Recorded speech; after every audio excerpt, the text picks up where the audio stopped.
Somos de la Fundación Khalil Ojame y este es de los primeros proyectos que hicimos en el 2011 para mejorar la agricultura, dar oportunidad a la comunidad de Girong.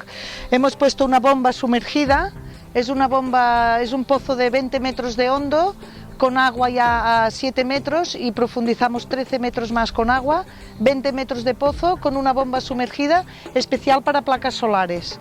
El pozo lo patrocinaron en 2011 entre el Ayuntamiento de Sant Pere de Ribes, pagó el pozo, el Ayuntamiento de Lloret de Mar pagó el primer tanque que pusimos y el Ayuntamiento de Blanes pagó la bomba sumergida de 2.000 euros. Primero se pusieron un tanque solo de 3.000 litros, pero como este tanque sirve para dar agua a toda la comunidad más los huertos comunitarios, tuvimos que poner al cabo de 2 años otro tanque. Alimentan toda la comunidad de Girong, cada casa tiene un grifo y alimentan los naranjos que están aquí plantados al lado. Y todo y así también todavía necesitamos más tanques porque hay mucha demanda de agua.